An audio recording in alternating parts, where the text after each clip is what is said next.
Uh, Welcome to this special press conference on Operation Sindoor. We will begin with opening statements by the three senior officers to my right here, who have been directly overseeing operations during Operation Sindoor. We have Lieutenant General Rajiv Ghai, Director General Military Operations, who will cover the aspects related to land domain.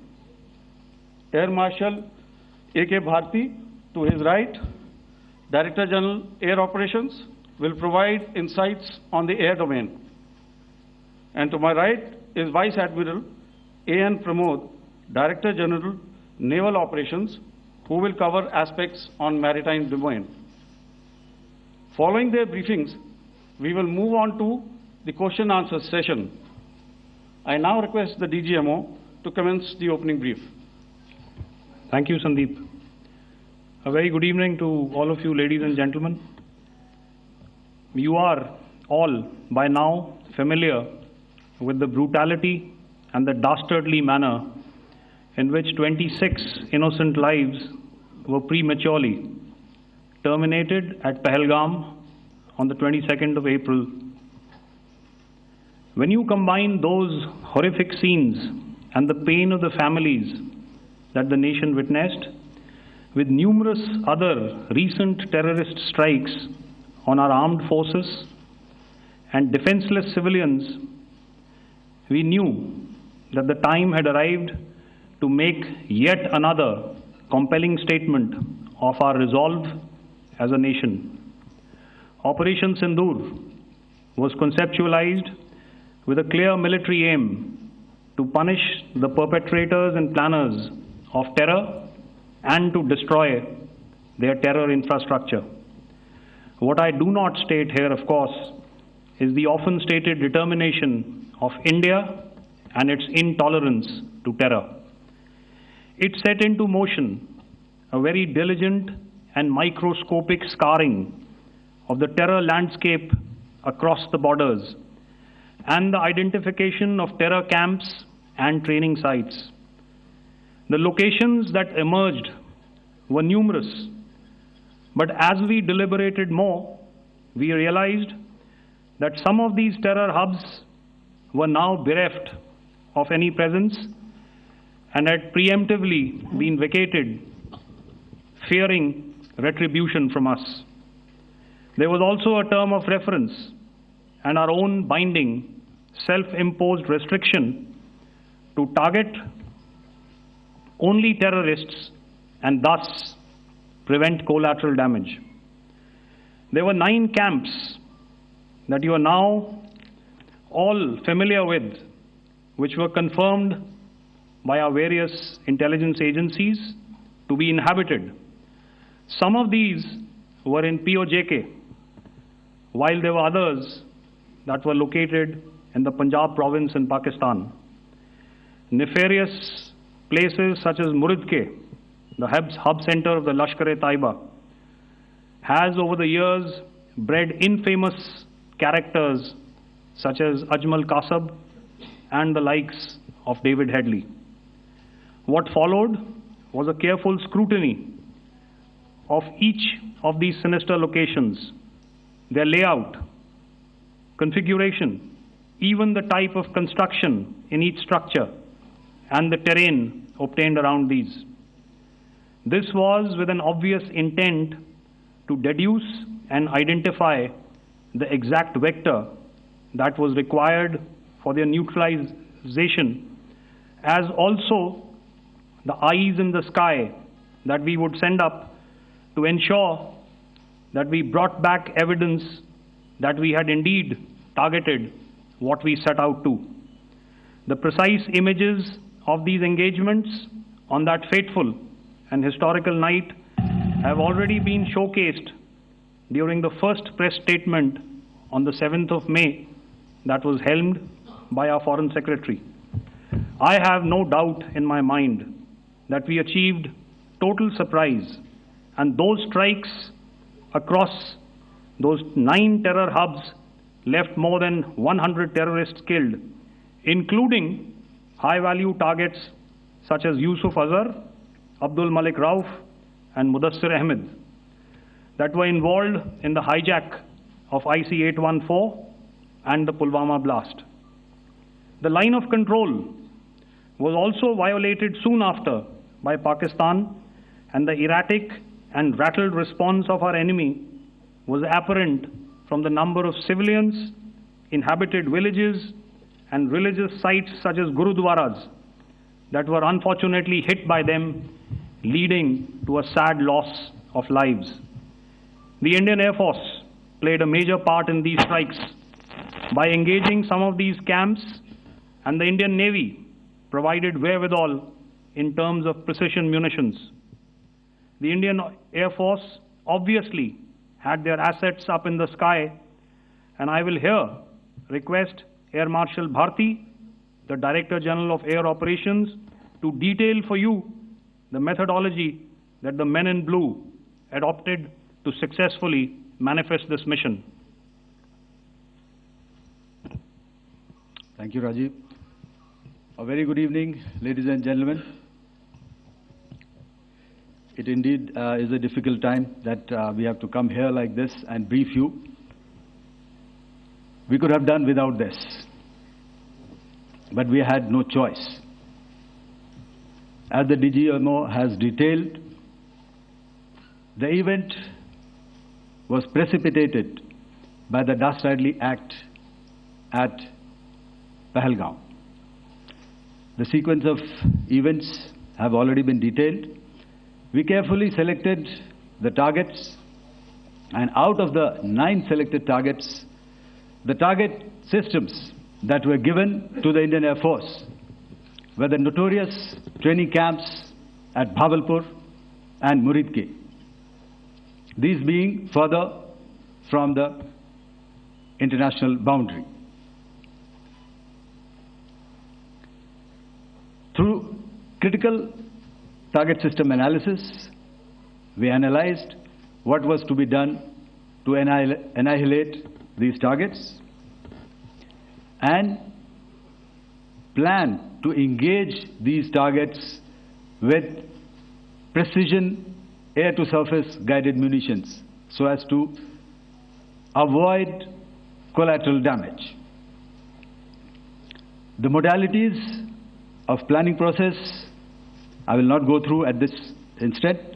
However, what I would like to show you is the results that we achieved through our targeted air strikes.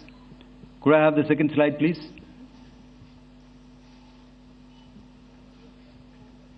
Yeah, change, please.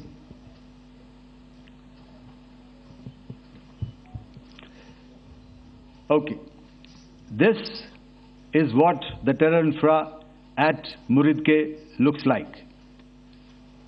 If you see, north is as indicated, and to the right is east, where the international boundary lies. Could we have the next slide, please?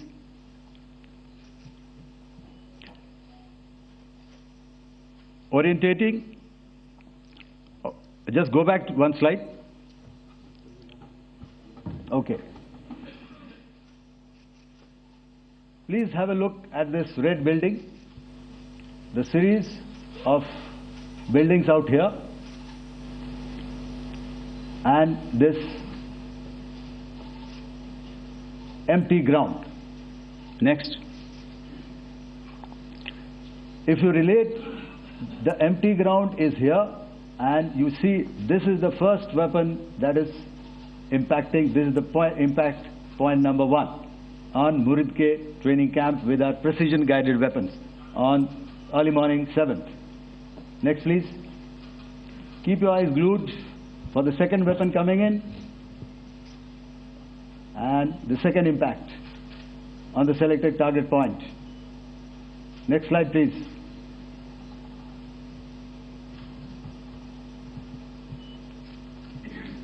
Third weapon, third impact. Continue. And fourth weapon, fourth impact. So through these targeted and precision targeting, we addressed the target at Muridke, which was the terrain infrastructure. Can you hear me? All right. Okay, I'll come closer to the mic. Now we go to the next target, which is the Bhavalpur training camp. Next slide, please. Okay, just wait. So the effect, if you see, the impact point, if I can point out, this is the impact point. The ammunition has gone through the roof and it has created a blast inside, the photographs of which you would have, all of you would have seen. And the red building, after that there was this double-story building. It has been completely decimated by precision targeting. Next, please. The target system, which was in the north, a series of buildings. I will show you how it looked. Next.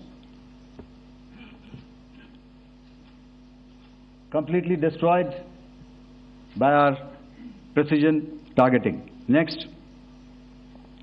Now coming to Bhavalpur, this is the target complex that we are dealing with, a fairly large target complex. So we had to carefully choose the points that we needed to address, which were high value and which would meet our stated objectives of eliminating the terrorists. I would like to draw your attention to this red canopy, and in relation to that, I would cover the targets. One target system is a series of buildings here, other one here, and other one out here. Next slide, please. This is how it looked before, and this is how the building looked after the impact of the weapon. And orientation in relation to this red canopy, you can see here. Next, please. Before, next, and after. The roofs have completely collapsed. Next. This is the target system. Next. Precision targeting, and we have achieved our objectives here. Next. All right. So that was what we did on the 7th. Our objective was to address these two terrorist camps, and that we did with precision. And thereafter, we maintained a robust air defense posture, because remember, our objective was to target the terrorists and terrorist infrastructure, not any other infrastructure, not the Pakistani military, not the Pakistani any other infrastructure. So that is what we have maintained on the 7th of May. However, what we saw in the evening of 7th of May, we were saturated with a raid of Pakistani unmanned aerial vehicles and small drones. And these came in waves in our civilian areas, over our military installations, and all of them were successfully intercepted. Few of them did manage to land. However, there was not much damage that they did. And we have our robust counter-US hard kill and soft kill systems which did the job. However, the difference here was that we had targeted the terrorists. The adversary now has targeted our civilians and the military infrastructure. So it had to be responded to.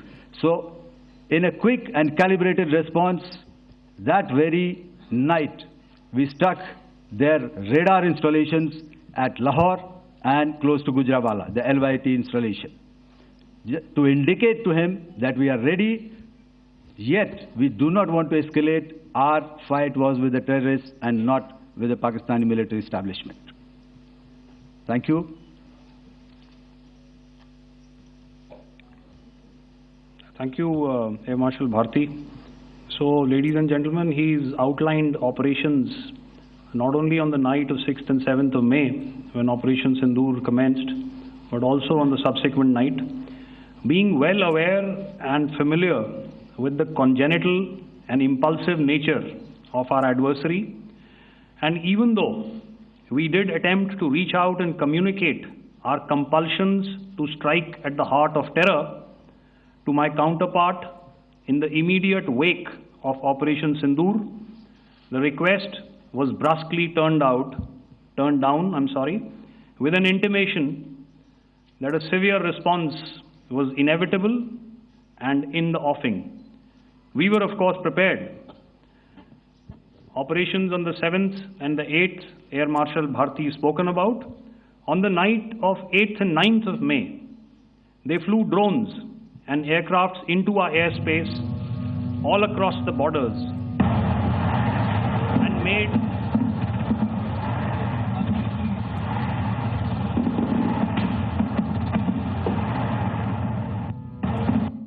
and made largely unsuccessful attempts to target numerous military infrastructure.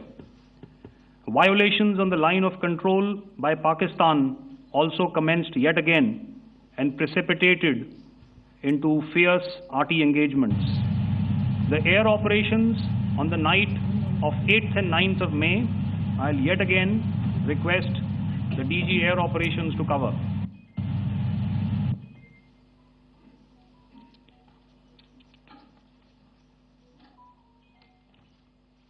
So I just covered what happened on the night of 7th and 8th. What we found that on the night of 8th and 9th, starting as early as 22:30 hours, our cities had a mass raid of drones, unmanned aerial vehicles, UCAVs, starting right from Srinagar, going down right up to Nalia. It was a mass raid in waves, and it was relentless. However, we were prepared, and our air defense preparedness ensured that there is no damage on ground or to any of the intended targets that the enemy might have planned for. The difference between 7th night and 8th night was that on 7th night, he sent in his Jihad class of UAVs. However, these UAVs can go some distance, they are armed. However, on the 8th, less numbers of armed UCAVs were there or UAVs were there, and more numbers of quadcopters, maybe for surveillance or just for harassment of civilians. This continued till midnight. Our air defense preparedness ensured that there was no damage on the ground, either to the military installations or to the civilians. However, the enemy had yet again shown that he wanted to up the ante and he wanted a fight, and we were up to the task.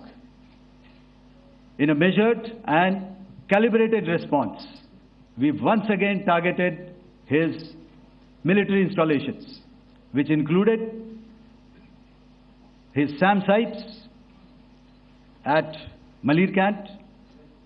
This also included his surveillance radar sites at Lahore and close to Gujranwala.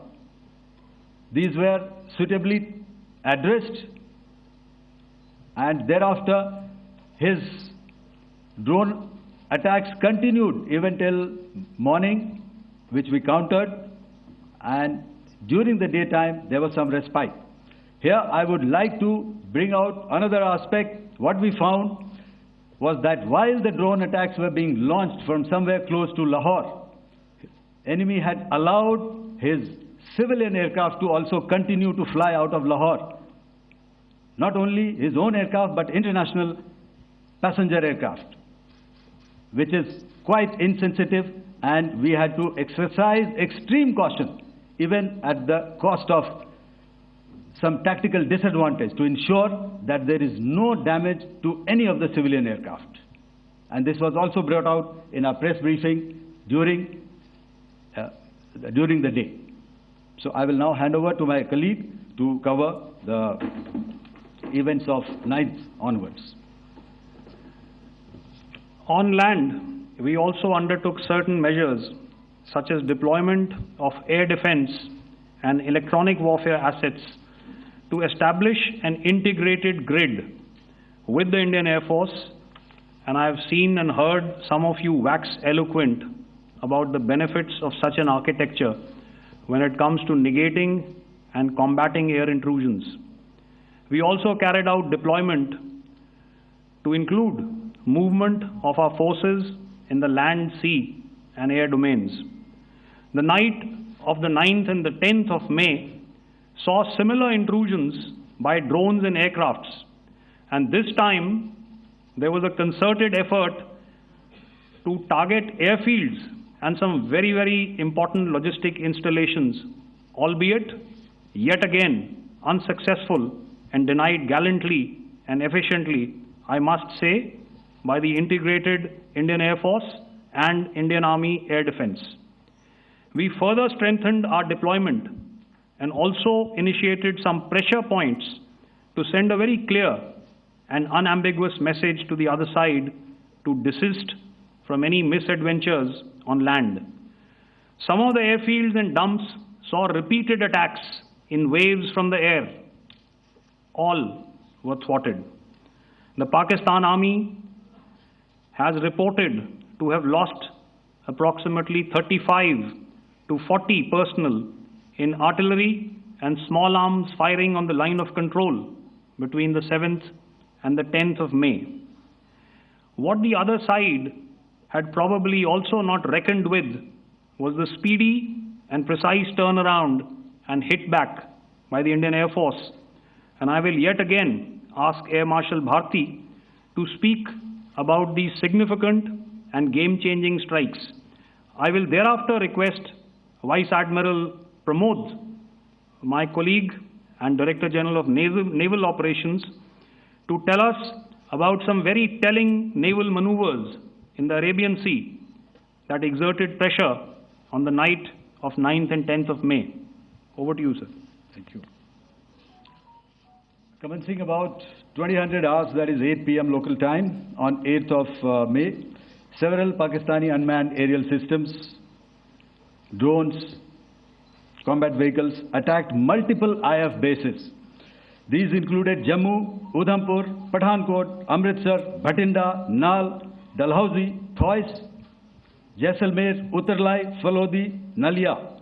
These were almost simultaneous and they came in waves. All our AD guns and other systems were waiting for them. All these waves were neutralized by our trained crew using the air defense systems that they have, and also some of them were utilized using our legacy systems like Pechoras and IF Summer, which we have recently acquired. And some were neutralized by the Garud snipers. There was no damage on ground from these incursions and these mass raids, if I could call them, from the Pakistani side. However, following these relentless attacks on our air bases, on our forward positions, and on our civilian targets, this was time to convey some message to our adversaries. And therefore, a decision was taken to strike where it would hurt. And towards that, in a swift, coordinated, calibrated attack, we struck his air bases, command centers, military infrastructure, air defense systems across the entire Western Front. The bases we struck include Chaklala, Rafiki, and mind you, Chaklala is Islamabad. Rahim Yar Khan, Sakar, sending a clear message that aggression will not be tolerated. This was followed by strikes at Sargoda, Bholari, Jacobabad. We also struck the C2 centers at Murid, the UAE complex at Murid, Rafiki, radar at Chunia, which I will show you, Rahim Yar Khan airfield, and the unmanned combat aerial vehicle hangar at Sakar. I would like to reiterate here that we have the capability to target every system at these bases and more. However, it was only a measured response to instill good wisdom to our adversary to refrain from further escalation. IF's response was directed only at military installations, avoiding civilian and collateral damage. I would now like to show you some of the effects that have been achieved as a result of our air operation.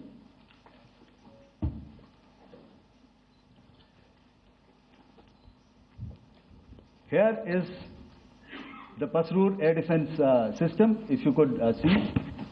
Zoomed up view, this is the radar mounted on a high tower. And after the strike,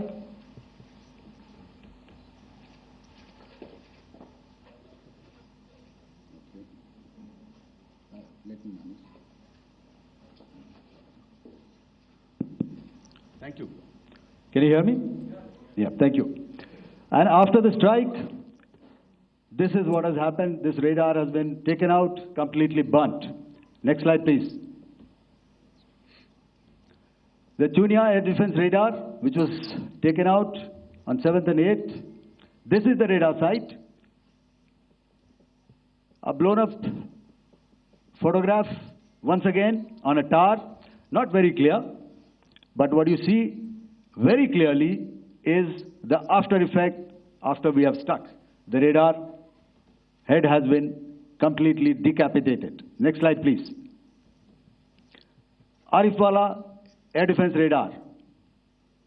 In this complex, you see how it looked before, blown up image, and after really blown up. Next. Now coming to Sargodha airfield. Remember, this is one of their important airfields wherein they have a lot of assets, F-16s, other assets which they keep getting, training institutes. And we have stuck this airfield. It is not, if you zoom in here, then one impact point here on the runway and second impact point of our weapon, precision weapon on the runway. And if you see this blown up repairing going on, same here. Next. Rahim Yar Khan. This is the area we have struck. A deep strike out here and one complex here.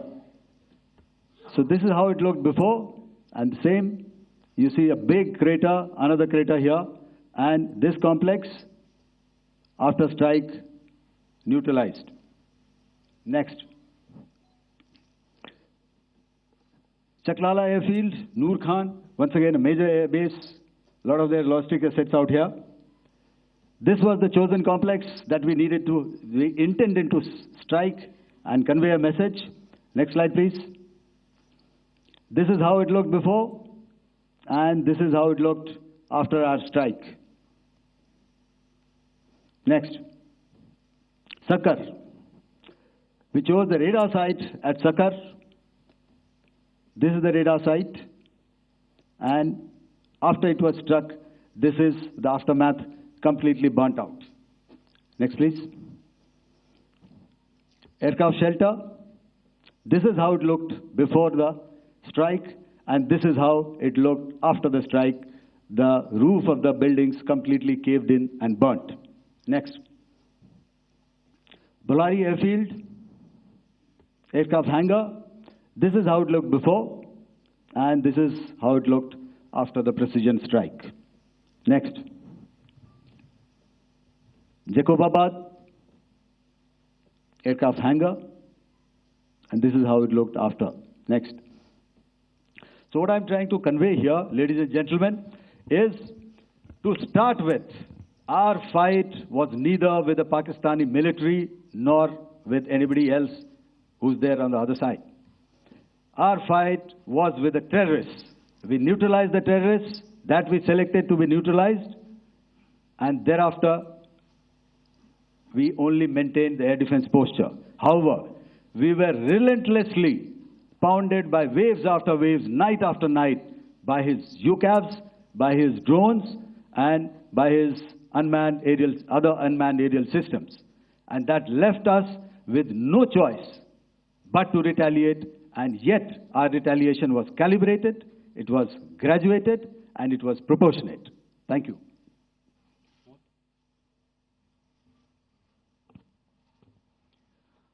Good evening, ladies and gentlemen.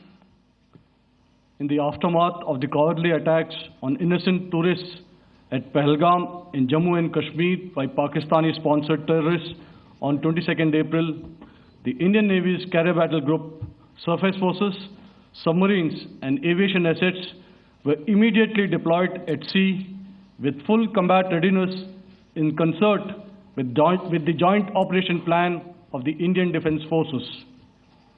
You may be aware that we tested and refined tactics and procedures at sea during multiple weapon firings in the Arabian Sea within 96 hours of the terrorist attack.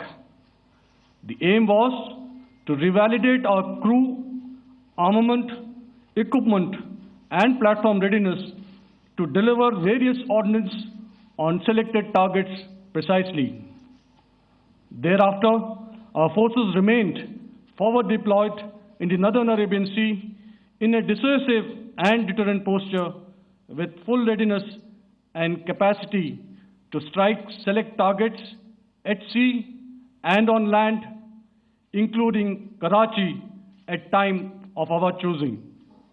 The forward deployment of the Indian Navy compelled Pakistani naval and air units to be in a defensive posture, mostly inside harbors or very close to the coast, which we monitored continuously. The Indian Navy maintained seamless maritime domain awareness throughout the duration and was entirely aware of the location and movement of Pakistani units. In effect, we had and continue to have good battle space transparency using our maritime domain awareness grid. As you are aware, our response has been measured, proportionate, non-escalatory, and responsible from day one. Accordingly, the calibrated approach considered all options, including the ability of the Indian Navy for offensive action from and at sea. As part of this escalation control mechanism, the application of force by the Navy was planned in a synchronized manner in coordination with the Army and Air Force, the highlight being teams from the three services working closely in an integrated manner. Along with the kinetic actions by the Indian Army and Indian Air Force, the overwhelming operational edge of Indian Navy at sea contributed towards Pakistan's urgent request for a ceasefire yesterday. As we speak, Indian Navy remains deployed at sea in a credible deterrent posture to respond decisively to any inimical action by Pakistan or Pakistan-based terrorists. Thank you. Samno Varna, Jai Hind. Now I'll hand over to Director General Military Operations for further proceedings. Ladies and gentlemen, on the 10th of May, in the morning, even as we were getting into a huddle to wargame the events of the previous night, a routine exercise, I received a message on hotline from my counterpart in Pakistan seeking my willingness to communicate.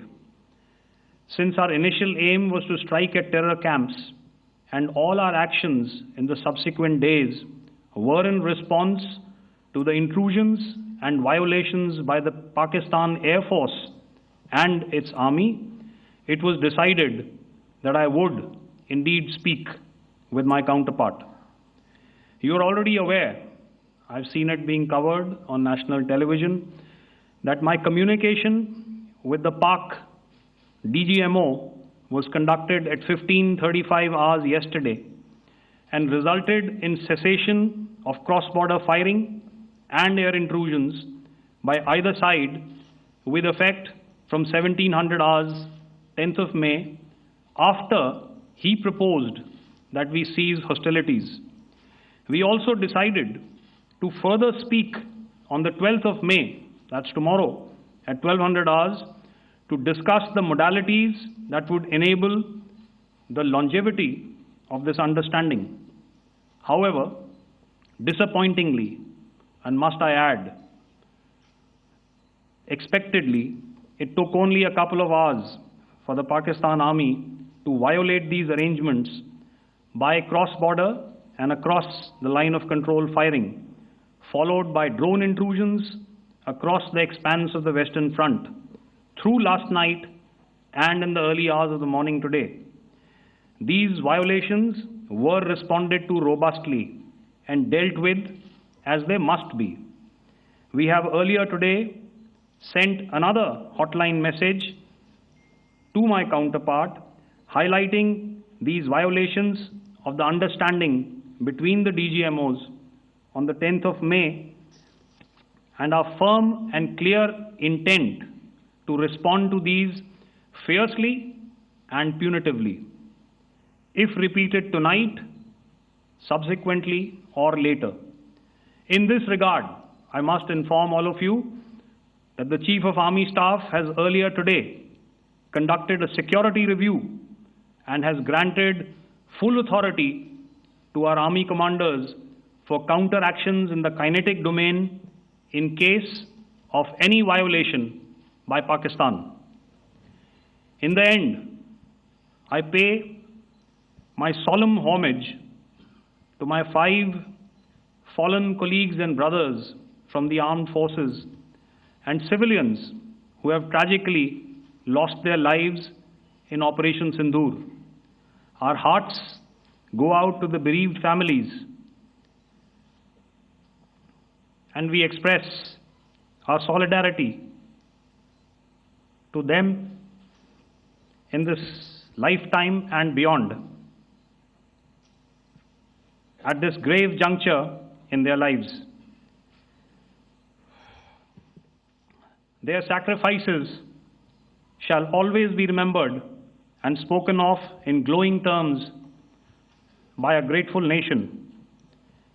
We have thus far, ladies and gentlemen, exercised, and my colleague Pramod highlighted this, immense restraint, and our actions have been focused, measured, and non-escalatory. However, any threat to the sovereignty, territorial integrity, and safety of our citizens will be met with decisive force. Jai Hind. Okay, ladies and gentlemen,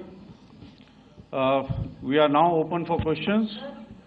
All right, now, since I would not know all of you, I would expect you to please raise the placard or your hand, and once I indicate, I expect you to please give out your name and the media group that you belong to. Keep your questions short so that we can take as many questions as possible. Also, ladies and gentlemen, kindly bear in mind that confidential aspects may not be answered by the 3 DGMOs. Right. I've got a lot of hands there. Let me start from the left. Left foot always in front when we start marching. So here we have to the left, okay. Yeah, 238. Hello. So this is Manas Pratimhuyan from PTI, Press Trust of India. So the understanding that was reached yesterday on stopping the military operations and actions, was it for just 3 days? And what would be the cost escalation if there is violation of this understanding by the Pakistani side?